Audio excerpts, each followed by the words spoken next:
All right, well, I want to thank a quick thanks to our sponsor, GeoComfort Geosystems. They have earth-powered HVAC to help you and your clients to get to net zero energy target easily and affordably. Several projects we have worked on have achieved the zero energy capable or ILFI zero energy certification using the low energy but comfortable HVAC systems provided by GeoComfort. Besides forced air, the GeoComfort system has an all-new water-to-water system that can power your water heater, radiant, driveway melt, pool, hot tub, and more without supplemental water heating devices. Bonus, the 30% tax deduction has been reapproved by Congress and is retroactive for 2017, but make sure to get the system spec'd by 2019 to get you or your client the full credit. All right, well, I want to welcome everybody to 6 smart green products that are also there to help improve your client's project accessibility. This course is approved for 1 hour in continuing education units in many different CEUs, as well as 1 hour in AIA, HSW, and that may make it applicable for your local state-based design or contractor license. Today I'll be your moderator. My name is Brett Little, and I'm the executive director here at the nonprofit the GreenHome Institute. We're real excited here at the Institute because we look at sort of the 5 pillars of green and health being a big one of those pillars. And typically health gets pegged to a concept of indoor air quality, which is really important. But we believe that health is starting to expand outside of the boundaries of just air quality into many other facets of one's health. And so, you know, we think that, or a question that we always pose is, are buildings or homes green if they're not taking into consideration accessibility? So we're always excited to be able to go over things like that. And so in this session, we're going to be going over 6 green products that also have a tie-in to accessibility.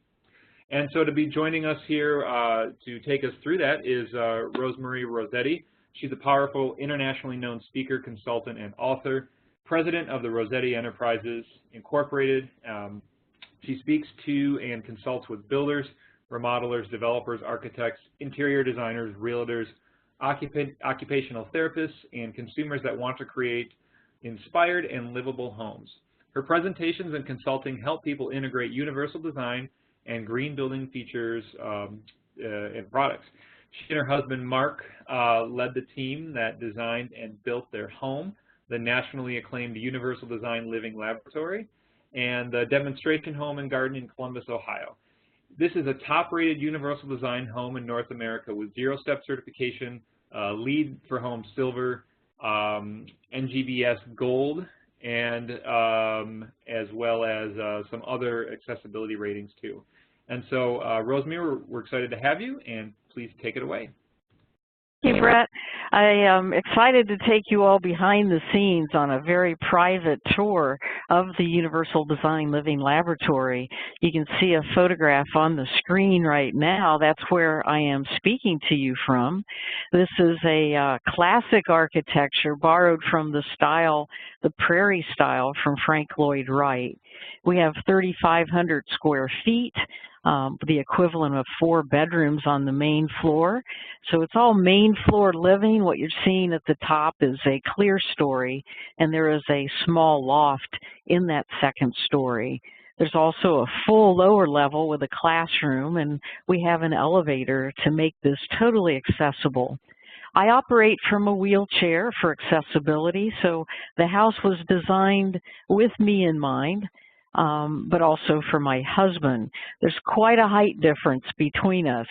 As a seated wheelchair user, I'm only 4'2". My husband, on the other hand, get this, he is 6'4". So as we designed our home, we wanted to make sure that we included usability factors for tall people as well as seated short people. So I'm going to take you on a tour of our home by way of looking at some specific products. But to understand a little bit of background, how this house came to be, you understand a little bit more about me. A photograph of a bike trail, the headlines of the newspaper, and my bicycle helmet. This was almost 20 years ago. It was June 13th of '98. Mark and I were celebrating our wedding anniversary. We had been married only 3 years, and we're on this bike trail in Granville, Ohio, when suddenly a 7,000-pound tree came crashing down on me and instantly paralyzed me from the waist down. So that became the turning point in my life. I was lucky to be alive, but coming home from the hospital in a wheelchair was a rude awakening. And this was our home at the time. We later put in the electric porch lift that you can see in this photograph. It was a 2-story home. I had a publishing company in the basement that I had to dissolve. And coming home in a wheelchair with a spinal cord injury was totally frustrating and became the catalyst to say, we've got to change. We got to get out of this house, because 50% of it I couldn't even access due to the stairs. So that set us out on a journey and hired an architect in 2004, Patrick Manley in Columbus. And with his help and with lots of interior designers, we created the Universal Design Living Laboratory. Now, I invite you to take a tour too. We have lots of information at our website, so please jot it down. You'll want to go to it after this particular webinar. It's just udll.com, and you'll be able to take a tour of your own and go more in detail. We actually have a virtual tour thanks to Google. They took over 700 photographs of our home and stitched them together. And so what you can do is take your computer, take your mouse where that X is, and go forward through the front door. And from there, you can go anywhere in the house. You can also exit the rear door in the great room to go out onto the landscape, and you can go down the steps into the lower level. It is really neat. You can actually read the labels on the Campbell's soup cans in the pantry. It is really a very well done, at your own pace, virtual tour. You can play a game also. I tell people the day of the photography, our cat was loose. So we have a photo bomber in here, and you can keep an eye out for Kiko, our orange tabby cat. It's kind of a fun game to play, to see how many places you see her in the house as you take this tour. As Brent indicated, this home has lots going for it in terms of certifications. We are proud to announce a Silver LEED certification and a Gold certification with the National Green Building Standard program. So that took a lot. My husband was the general contractor with me helping him. It took us 32 months to build this house. Granted, we were not builders before, and we never intend to build another home. We did this based on our desire to orchestrate a team of managers, a team of designers to help us build this. We also had over 200 contributors. These were manufacturers of products, as well as lots of volunteers. And with this information on our website at udll.com, you'll see a tab that says contributors. Now that's going to be important to you today. If there's a product that I show you today and you want to know who the manufacturer was, all you got to do is go to udll.com, click on the contributors tab, and you'll see the list of the 200 contributors in alphabetical order, showing what they contributed in terms of what product, as well as a link to their website. So that will be a very valuable resource for you. Now, on the Universal Design program, as you heard, we're the top-rated home in North America, having these 3 Universal Design ratings. The Livable Design by Eschaton, we achieved their highest level. That particular certification program is still available. Zero Step and LifeFlex, I believe, have kind of disappeared from the horizon. I haven't seen much information about them lately, but we did get approved at their highest level. If you're not familiar with universal design, let me take you back into some of the logistics and give you an introduction to Ron Mace. He was an architect at the Universal Design Institute at North Carolina State University.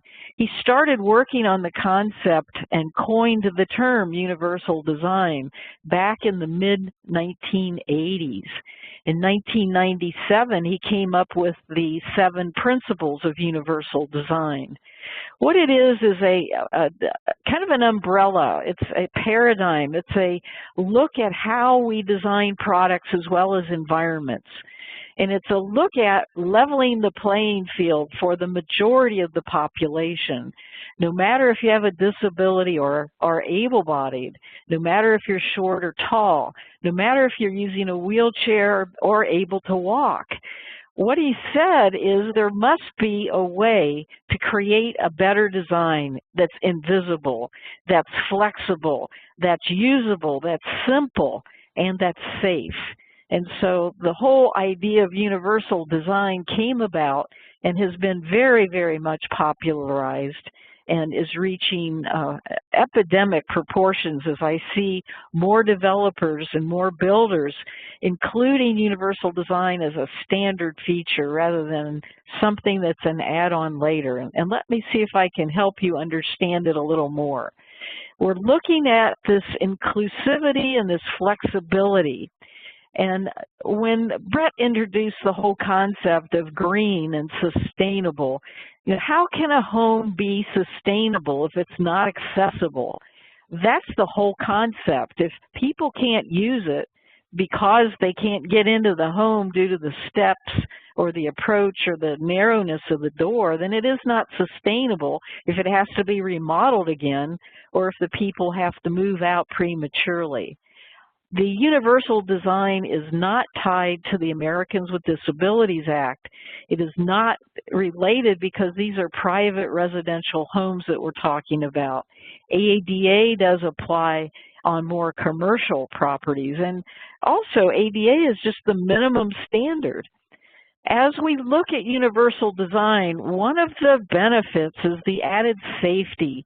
And I know you're familiar with the term aging in place or living in place and the phenomenon that the boomers are going through now where they're wanting to right size or downsize or decide should they stay in their home. How can they stay in their home longer with added safety and convenience so they don't have to move to an assisted living facility? Will they buy a new home? Will they buy an existing home? Will they renovate what they have? Or will they start all over again? What's listed on the screen are just a few of the features that support safety in the home. And I'm going to show you many of these features as we look at the 6 key features that I'm going to host today that I felt were both green in terms of environmental or recycled or energy efficient or water efficient, as well as making life a lot easier for the accessibility component. So on the accessibility component, ease of use, we have many different heights of countertops in our kitchen. We have 30-inch, we have 34-inch, we have 42-inch, so that it is adaptable to someone who is tall or someone who is short, someone who is seated or someone who is standing. Lots of our storage pulls out. You'll see later our comfort height or 17-inch height toilet seats. In our bench and our shower, our laundry room, we've got a front-loaded raised washer and dryer, and throughout the home we have lever handles on all the doors and the plumbing, and you'll see that in these pictures coming up. Now here's a concept. I'm curious if you've ever seen this word before or heard anyone talk about it. It's visitability. Visitability is an international movement, and when we look at other countries, the United States is far behind. It's a concept to create homes that people can visit if they have mobility challenges using wheelchairs or walkers. So to what extent is your home visitable for a family member, for a neighbor, for one of your children's friends, for anyone who needs to come into your home just to visit, to be able to use the restroom. And so there's basically these three features that are on the screen today. Can they get into at least one entrance that has no step whatsoever? Can they go through the house on the main floor with at least a 32-inch clearance so that they can get their wheelchairs and walkers through? You're going to see in my home we use 36-inch wide doors to even exceed that minimum of 32-inch clearance. And at least a half a bathroom that's wheelchair accessible on the main floor. If you want to know more about this movement, the simplest way is to go to visitability.org. Visitability.org, and you'll learn about this because we've got many cities whose city ordinances require any new homes to be visitable or they're not going to get building permits. So this movement could really impact your designs of your future homes. Now, as we look at the whole notion of LEED for homes and our certification program and what we were doing in 2008 in our design phase, we did not break ground until 2009, and we did not move in, as I said, for 32 months later. It was May of 2012 when we moved in. So going back into the time where we were designing the home in 2008, we approached the LEED for Homes program, the U.S. Green Building Council. When we looked at the checklist where we would get our points for LEED, there was nothing there regarding universal design, nothing there for visitability, nothing there for accessibility or adaptability. So they worked with me back then in 2008, hired a consultant to work with me, and they actually revised the point system. And they gave 1 point on the LEED 4 for homes for the design for adaptability. So we did win in the LEED 4. They actually had 2 points back in 2008. So I hope that trend continues where more points are given for these features, for the sustainability on the social sustainability side. Here are the products I've been referring to. We're going to go through my home looking at the front door as well as interior doors, the flooring. We're going to look at the toilets, the windows. Let's take a look at our master shower, and then we're going to go out into the landscape and look at the pavers. These are the features that I think have a combination, a fusion, if you will, where green is highlighted as well as universal design. So coming into our front door, you can see this is a beautiful arts and crafts design door. In terms of the door itself, it has some wonderful features, an ENERGY STAR rating with a polyurethane core, so we're keeping that cold air out. And we're also looking at that threshold. It's less than a ½ inch, so I don't have a bump when I come or go out that front door. It's a 36-inch door, and if you'll notice the peepholes, at first you probably didn't even notice them. That door is partway open, but do you see the various circles on that door? Those circles were created with a clear glass so that they serve as peepholes. So we have the tall peephole for my husband, who's 6'4". We have the one in the middle of the door at my eye level, and then we have some little ones down at the bottom for our cat, so she can look out too. So here is a classic example of universal design with the lever door handle, the 36-inch wide door, and the peepholes at various heights. And then, of course, we have the ENERGY STAR rating. What a great example here of green and universal design in tandem. Think of questions as you come. If something does pop up, I've given Brent the authority to go ahead and intervene with me, and that's fine. We can break at any time. You're probably already using lever door handles. This is what we use throughout our project. Our home is all lever door handles, and when you price those, they're at comparable prices to doorknobs. The benefit is if you've got arthritis, if you've got paralysis in your hand, If you can only use your elbow, or you're holding something and you can't use your hand, you can use your elbow to open these doors with lever handles. So I like to use those for the accessibility feature. All right, we've opened that front door all the way now so you can see that clearance with that 36-inch wide door. You also can see then we're looking at the flooring throughout the house. It's a hickory hardwood. We've had over 2,600 people touring our home. We see no wear signs whatsoever in our home.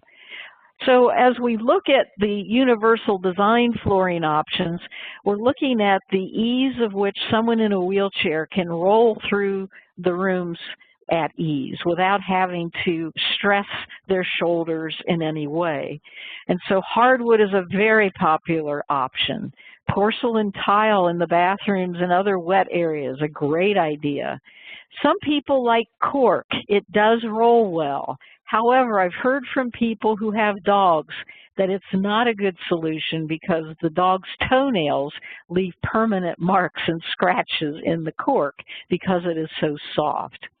There are a lot of good quality vinyls out there on the commercial side that are also used on the residential side. There's also a linoleum called marmoleum, which we've used in our lower level. And then carpet would be my last choice. There aren't many carpets that I really enjoy rolling on. They limit my speed. If you have to use carpet, use a very low pile with a very thin pad, no more than a ½ an inch thick with the combined carpet and padding. So that's the universal design flooring. When we look at green flooring options, of course, there are carpets made from things like soda bottles or made from wool. And then marmoleum is used from linseed oil. It doesn't have a high VOC. Cork, of course, is made from a cork oak tree. And then we have lots of hardwood that's fast growing and some that is harder than others and raised from sustainable forests. So I've identified these flooring options. As I mentioned, we went with hickory as a hardwood, and in our bathrooms we've got porcelain tile. We have no carpet anywhere except some walk-off mats that are really thin and very low with rubber backing as people come into our home so they can wipe their feet or wipe off their wheels. The installer, the day we had the hardwood floor put in, was installing it over a recycled rubber tire mat. Now this is only 4 millimeters thick, and we have found that it is quieter, it sound absorbs, and it's also softer underfoot. It is a noticeable difference as people come in and stand on it. They say, wow, this floor feels different. So we simply put this rubber mat using tape. So it's a floating floor, making this a recycled product. Coming from the master bedroom into the master shower and master bath, master suite, you can see we've used some pocket doors. Whenever we had the application and the space in the room, we used a 36-inch pocket doors. Also, if you turn your attention to the flooring and that transition between the hardwood and the porcelain, it is a perfect match. They used a compound when they were installing the hardwood floor so that the compound raised that hardwood at just a little bit at that transition zone. So it's very important when you're installing flooring that you look at the level floor transitions so that someone in a wheelchair isn't going to have a bump as they go through one flooring to another. This I threw in to demonstrate comfort height toilets. I don't know what it is about cats, but they just seem to be attracted to toilet water. This is not Garfield on a binge. Our cat does this on a regular basis. It is not a comfort height for her as a watering dish, obviously, but she continues to jump up there. This toilet is about a 17-inch high from the floor to the top of the toilet seat. And believe me, it makes the transfer so much easier for me. The seat of my wheelchair cushion is about 20 inches from the floor. As I transfer from my wheelchair seat to a 17-inch seat, It is so much more comfortable than more of the traditional lower toilets, which were 15 inches. And likewise, the transfer back up by holding onto that grab bar on the wall, that accommodates me so much as we're looking at toilets from the aspect of how tall they are. We also looked at a dual flush on this one. It's a power assist, and it uses about a gallon of water for every flush. So we went over to the manufacturer and saw this wall of toilets, so many choices, so many designs, so much to consider. We told them we want one that's low water use and higher so that we had the benefit of green and universal design. When you're mounting these toilets, keep in mind that the toilet should be about 18 inches from the center of the toilet to the sidewall so that you can position them appropriately for the grab bars. And their water sense, they are getting much better in terms of their ability to flush solids very efficiently with less water. In the past, some of those older toilets were using 6 gallons for every flush. That's ridiculous. In fact, that was one of the most inefficient ways water was being used in homes in the earlier days. Let's turn our attention now and make a little transition. These are our casement windows. You're looking out of the master bedroom now. I picked these windows because they were easy to lock from a seated position. Note the lock lever on the lower right. I flip it up and I flip it down, and I can reach it easily from my wheelchair. I also picked it because of the ease of use of cranking the handle.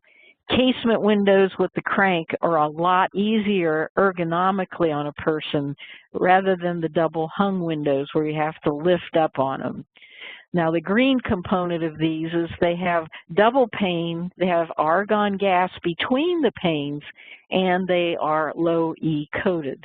So as we take a look at the energy efficiency, we're looking at a diagram that looks at the solar heat and how it's reflected out by the glass that has been properly treated. So the room heat is on the inside, on the right side, and it is also helping to keep that ultraviolet radiation from coming into the home. So in the cold, like today, it's absorbing the heat, and in the warm climate, it's helping to reflect that heat back outside. When we ask what our efficiency factors were on the windows and doors with this company, there are the data from our score system. Throughout the home, we have casement windows with the U factor of 0.31. And again, to remind you, the U factor is how well the window keeps heat inside. So a low number is better. On the casement windows, we had the solar heat gain coefficient of 0.26. So with that, that's the radiant heat admitted through the window. Again, the lower number is better. So you'll see that our large picture window in the great room, which is 9 feet in size, is even more efficient on the U factor than the casement windows. And then on our exterior patio doors, our U factor was slightly higher than it was on our casement windows. Let's turn our attention as a transition. This is our master shower. We have a 4-foot by 7-foot master shower. It has 2 stations. You're looking at my station here for the seated position. There's another wall opposite that which has a taller shower head that my husband uses for standing purposes. He has his own controls and his own grab bar. So with this shower, the universal design features are clearly highlighted. You can see the grab bar is very easy for me to hold on to. The shower bench is adjustable in height. All I have to do is adjust a knob in the back of that shower bench, and it can go higher or lower. All the lever handles are there. The temperature is preset with 2 controls. The control on the bottom controls the temperature of that water, so I know I've preset it and don't have to touch it again. The control on the top, that lever handle, is the force of the water, turning it off and on. We have a 6-foot hose on it. It's plenty long enough for me. And we've put in the shelf for all of my toiletries at a reachable position. Also noted in the little cutout, the little C on the shower bench, I think that has been a wonderful ergonomic little control for reachability and hygiene, that little extra cut that has been made in that little shower bench. As we look at the shower, it is using 1.75 gallons a minute. So we did pick shower heads that were water sense. No use putting a whole bunch of shower heads in and defeating the purpose. We have 2 shower heads, one for my husband and one for me.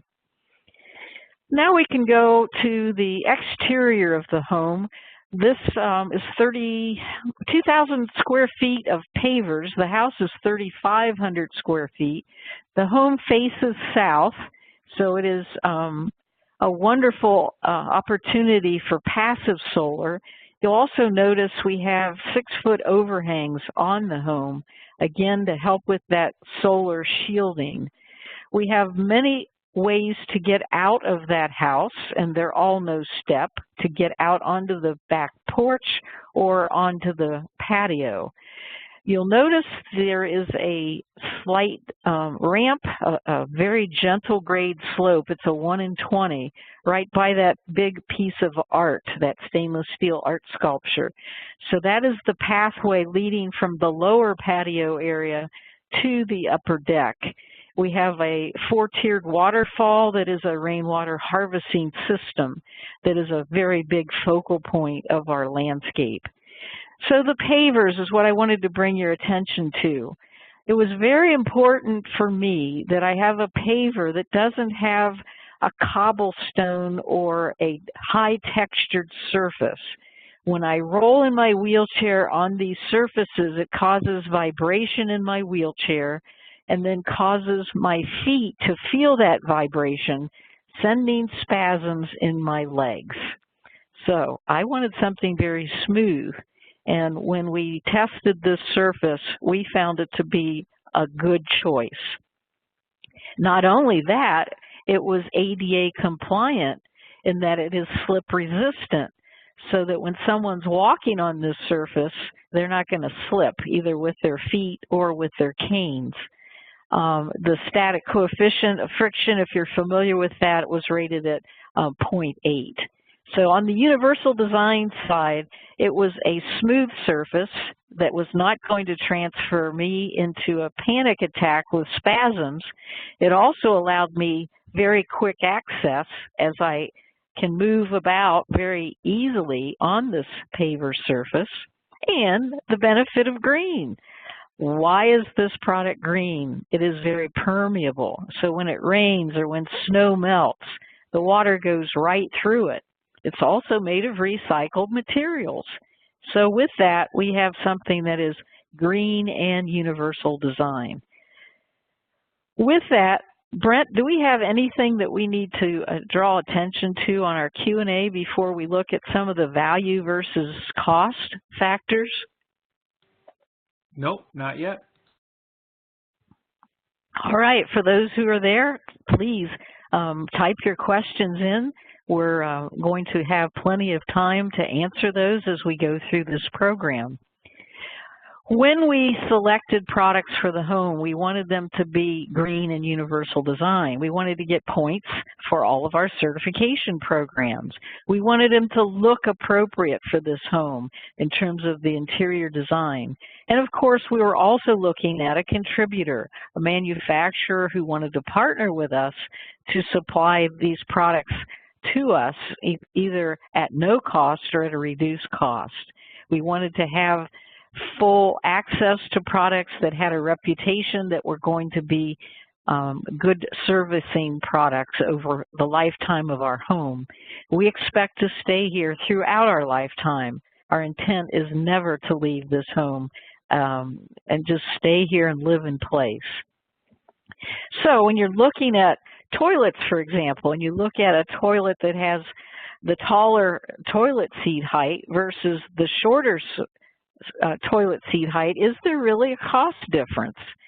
My guess is hardly any, if any. And likewise, when you're looking at other green products versus the universal design products, you're not going to see a difference. As I looked at some of the people's concerns about putting in 36-inch doors, they said, well, doesn't a 36-inch door cost a lot of money? And I asked our wholesaler that provided those doors, I said, what would have been the next size door and what's the cost difference? And he said, oh, about $5. $5 is inconsequential. Granted, you're also using less drywall, and you're giving the occupants a huge advantage, the ability to get into a room in a wheelchair, to go to the bathroom, or to use that shower versus they can't get in because the door's too small. The cost to remodel is about $800 to $1,000 per doorway when you have to tear it all apart and reconstruct it with a new door to make it a wider door. So thinking about spending a little bit more on the front end for the universal design makes a lot of difference. Also on the green side, is it going to contribute to energy savings in terms of electric, gas? Is it going to contribute to the healthfulness of the house in terms of air quality? Is it going to save on water and their water bill? So it is a long-term investment, and you might want to help your clients understand when is that return on the investment going to be paying off, and the benefit to the occupants in terms of access, in terms of not falling down and having peace of mind and being so much more convenient because you put these in, and a higher quality of life. You know, how can you make life easier for the occupants? There are so many features that you can incorporate, especially in the kitchen and bath, especially in the storage area, that make it easier for them and much more convenient as they're staying in the home and using it for their lifetime. And of course, the energy savings in terms of their monthly expenditure on energy as well as water. So think in terms of the value of these products versus that initial cost. Don't always flinch because something might be a little more expensive because it had these Energy Star ratings or the water sense labels. Think longer term. I have been working on this project. As I mentioned, we hired the architect in 2004. We didn't move in until 2012.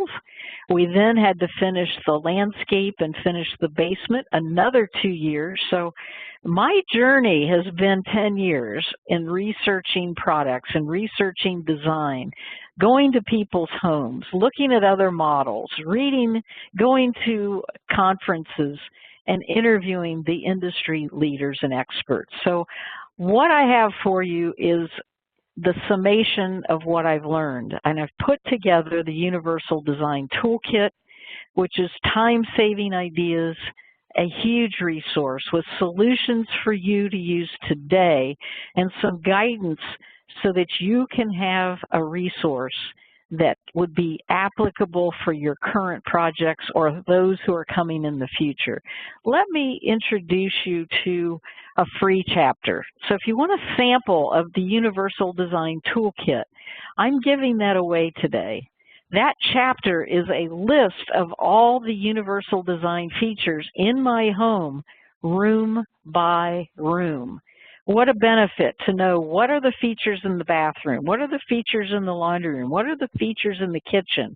That's a great checklist for you that is absolutely free. Just go to UDLL after this webinar and you can download that immediately. Please let others know about it. My recommendation then is to take that chapter, that handy checklist, and then go tour the home. Go on that virtual tour and you can actually then see these features that are on that chapter for yourself. Also, as a bonus, there's a video tour on our website. So if you want to take a quick video tour with this checklist in front of you, Mark led that tour, my husband. So feel free to take advantage of a free chapter. Now, you want to look more into this book to understand what this book has and why it's important. Well, I sent it to an architect and the author of the Not So Big Houses. Many of you probably have read Sarah Susanka's book. I've read a series of them because I wanted this house to not be too big. So in the design phase, I was using her books and learning from her. When I sent the book, the toolkit, to her, she sent back this glowing testimonial. She was just enamored with it in terms of all the rules and dimensions that help make this home friendly for everyone and supportive of life and making life fully functional. So Sarah loved the book, and I was just delighted when she sent me her testimonial. I also sent it to a realtor and also a vice president of a large construction company. They thought it was a good product in terms of a great resource for architects and builders and developers, and we've been selling it quite vigorously for several months now. You want to know what's in it? Here it is. You're going to learn my personal story, and Mark and I have really poured our hearts into that first introduction to help you understand why we build it and how it all came to be. I've also written a short introduction to the toolkit. Chapter 1 helps you in your marketing to understand what the benefits of universal design are. Chapter 2 is the exact document that Ron Mace and his team put together in 1997. So you will see the 7 principles of universal design and understand those more. I wrote a chapter 3 because people keep thinking there are myths about universal design, like it costs more, it takes more square footage, or homes with universal design are going to stereotype it, that it's for someone in a wheelchair. And so I just decided to write about those 10 myths. Chapter 4, I kept looking at terms that needed to be defined that are related to universal design, and I just listed them all and defined them for you. I think Chapter 5 is going to be an eye-opening experience for you. Look at the size of Chapter 5. It starts on page 83 and doesn't end till page 115. These are the critical space dimensions for those of you who are designing homes, totally illustrated with color photos. Mark took the photos, I am in the photos in my home, showing what's important with actual photos, details, sizing, and illustrations. You'll want this in front of you when you're doing your next design. For you as a professional, what questions should you ask your client about their current and future needs so you could better address their needs to age in place? For also your clients, if they need funding, what sources of funding are appropriate? There's a whole section there if they're a veteran and what sources of funding are appropriate for them. Now, for the person who's a consumer looking to find you, the architect or builder or realtor or therapist, I have a whole chapter helping them find a professional to work with them as they're thinking of remodeling or creating their new home. We go into Chapter 9. For the consumer, what should you ask your designer or builder or remodeler? If you are one of these, you need this chapter to know what questions you've got to be ready to answer that a consumer will give you. Chapter 10, how to find a house plan. Chapter 11, I've got some estimates of construction costs and product cost on universal design features. Again, Chapter 12 is that free chapter on the room-by-room comparisons of universal design features in my home. Chapter 13 is an international database of checklists on safety and universal design and home assessments. Chapter 14 is some research finding that the homeowners need more accessible housing. Chapter 15, another research chapter showing the value of visitable homes, a study done in Ohio. So putting all this together, it's over 200 pages.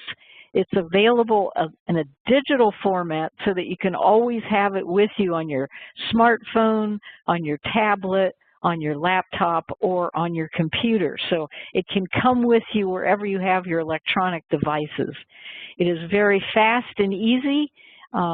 It also comes with a bonus, and that's 16 videos and webinars, a total of 4 hours of content, which are behind-the-scenes tours of our home and more professional webinars. So with this bonus, with this project, we have a special for you. This is our discounted price that we're running, and you can go to this special website link, which is udll.com/GHI Web, and it stands for GreenHome Institute.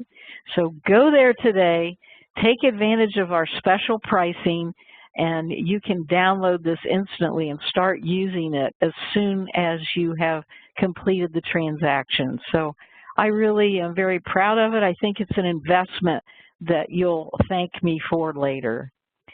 For those of you looking for me to come and speak for any conferences, my website is rosemariespeaks.com.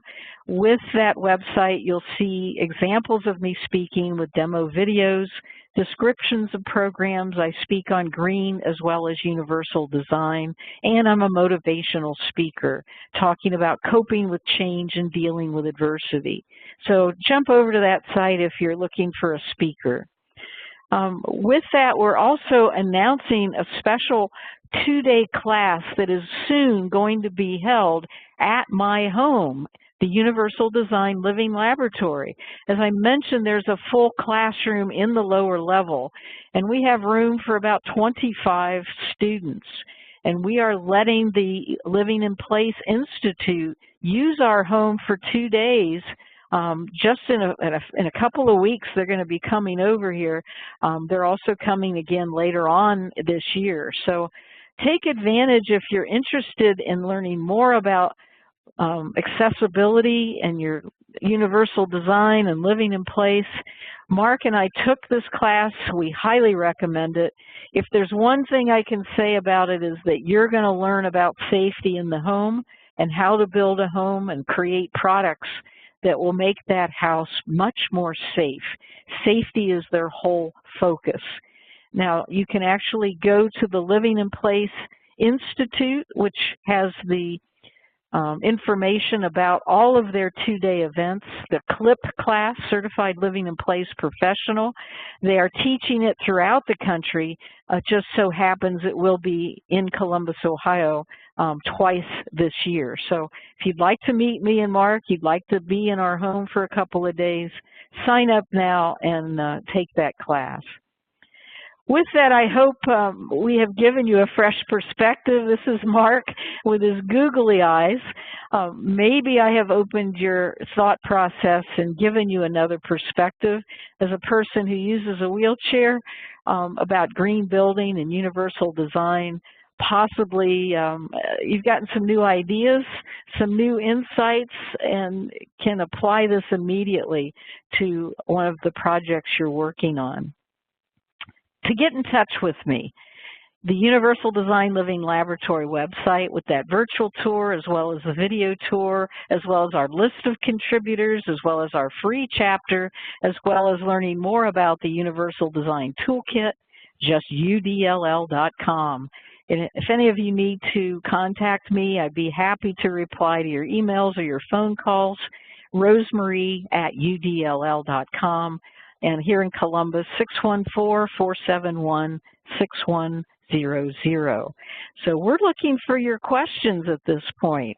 I'm curious, did any come up yet? Brent, what do we have? Hey, Rosemary. Yeah, we've got some questions rolling in. We definitely got a little bit of time for some more questions. And right before we get to those, I want to say a huge thanks to all of our sponsors, members, board of directors, volunteers, all of you for listening in, to our direct sponsors, GeoComfort, Geothermal Systems, Build Equinox, CERV, Niagara, lowest flowing toilets on the planet, Panasonic Ventilation, Shrinergy, backup microgrid energy on the go or for your projects, and T-Studs, thermally insulated studs to reduce the cost of exterior insulation. So big thanks to all of them. Thanks to all of you for allowing us to do what we do. For those of you listening live today, make sure to check your email, check your spam, take the survey that pops up. That's how you get your CEUs. Even if you don't need CEUs, we definitely appreciate all your feedback. And for those of you watching this in the future on demand, please complete the 10-question quiz with the 80% passing rate. So yeah, we got some more time for questions. I do see some questions rolling in. Rosemary, just overall, can you say if people want to get more information on finding specific products that can help them achieve these goals, where can they find that at? The ones that were in our home or at our website in the contributor tab. We've got all of our contributors listed alphabetically, showing what products they contributed and links to their website. Another question that came in is, can you discuss the universal issues relative to closets, kitchens in more detail, and access to the loft? It seems like a pretty loaded question, but maybe you can share some other thoughts on some of these other areas. Access to the loft is by the elevator. The elevator serves that second floor, the first floor, and the lower level. So that's an easy one. Regarding closets, we have motion lights in the closets so that as soon as you open the door of these closets and the motion senses you're there, instantly a tape of LED lights is activated and that closet is lit. So that helps to see the contents in the closet. We also have multiple heights of closet rods so that I use the ones on the lower level, Mark uses the taller level. So having that adaptability to put the closet rods at different heights based on the height of the clothes that you're hanging there, as well as the convenience factor of the person who is using them. There are also pull-down rods available by some manufacturers so that the taller rods may be pulled down by a handle and then those clothing on the hanger are more accessible.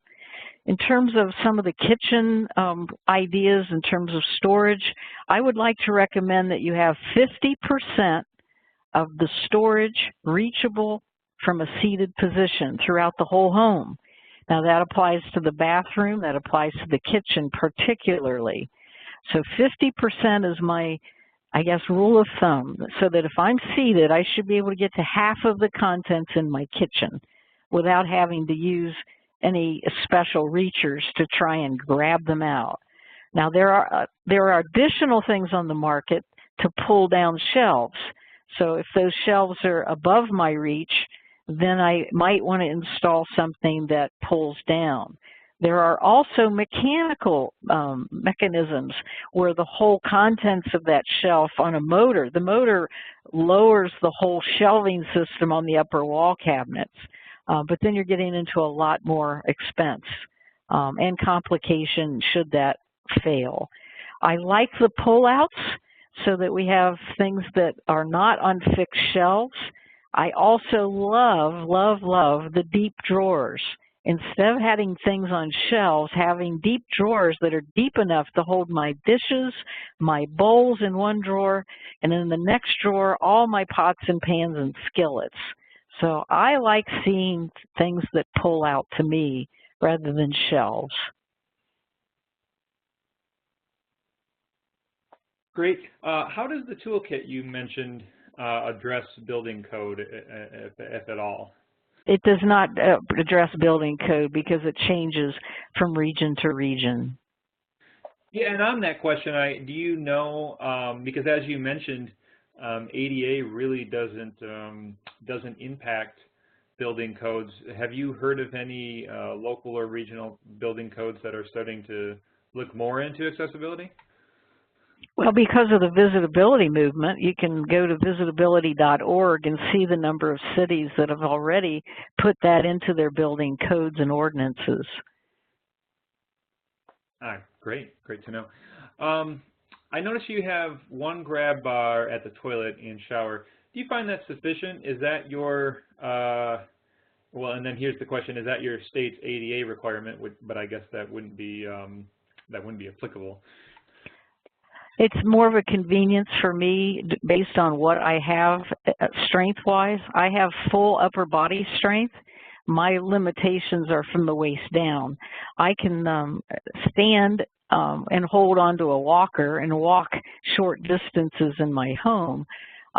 For exercise, it's not really mobility to get from one room to another, but I can stand and walk with holding onto a four-wheeled walker. So you need to understand I have full use of my arms, very strong, because I use a wheelchair and work out a lot.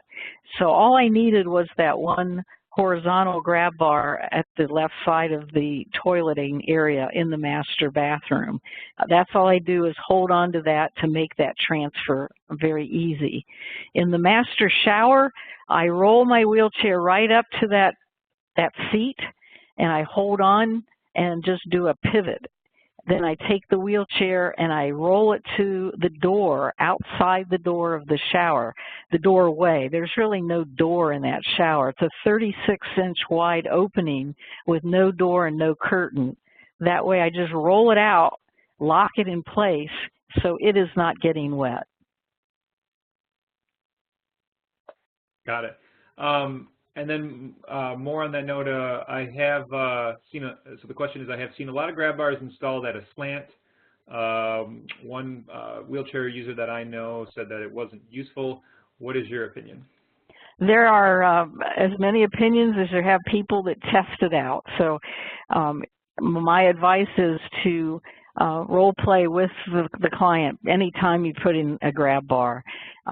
There's a generalization that they're about 33 to 36 inches from the floor to the grab bar. That's a generalization, of course. Everyone that needs a grab bar will help you in determining, oh, that looks about right. You know, it could be a little higher, it could be a little lower, or they're going to prefer to pull themselves up because they don't have as much strength that they'll like it on that angle. As you go into the public stalls at public facilities that are ADA, you know, go into one of the ADA stalls and look around. See how they've got various grab bars. You'll see and experience them for yourself.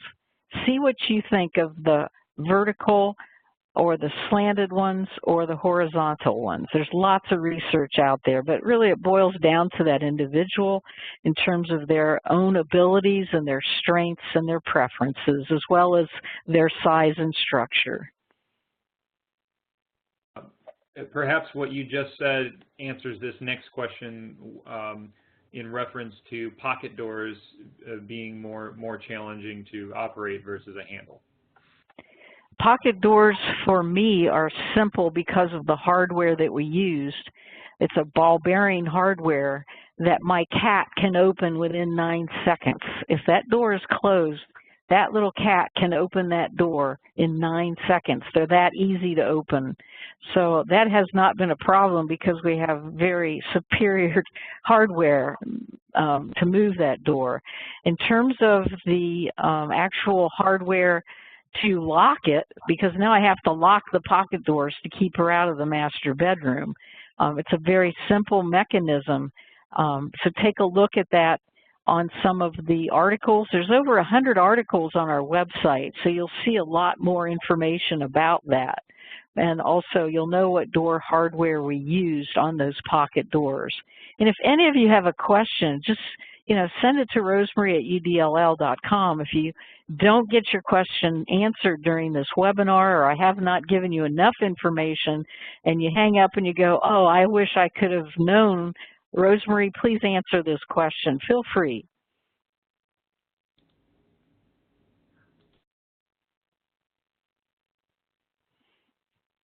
Anything else, Brent? Have you seen grab bars being used other than shower or bathroom locations? Anywhere someone's transferring, whenever they're doing a pivot transfer, so it could be that somebody may need a grab bar because they're using a walker in some case somewhere, and it just becomes a little safety piece. I'm trying to think of any other applications where I've seen a grab bar. Possibly in the garage I've seen some where somebody might be coming in from the garage into the house and there might be one step there instead of a ramp. And so they're putting that grab bar at the entry from the garage to the interior of the home to accommodate them as they're going up that one step. And that'll typically be a vertical instead of a horizontal.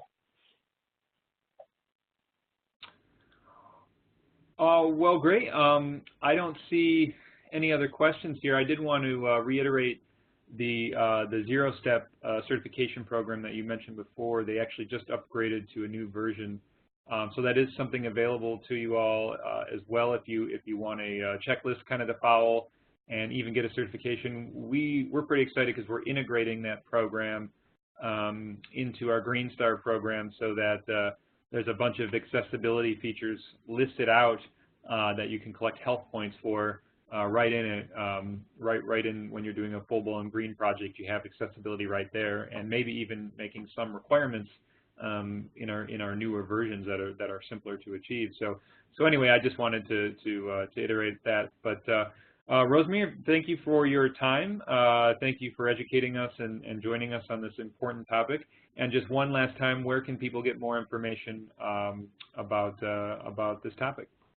Well, the topic is very well documented at udll.com. As I mentioned, we have over 100 articles there that either I've written or others have written about this home. Lots of information that they can get just through the articles section. In addition, we have a resources section at udll.com with tons and tons more information and links to other sources of information. So it is a go-to place. If you're wanting to know more about universal design, go to udll.com and take advantage of the virtual tour, the video tour, the list of contributors, the over 100 articles, and all the resources, and of course, the Universal Design Toolkit. All right. Well, thank you, Rosemary, and everybody have a great rest of your week. Thank you, Brett.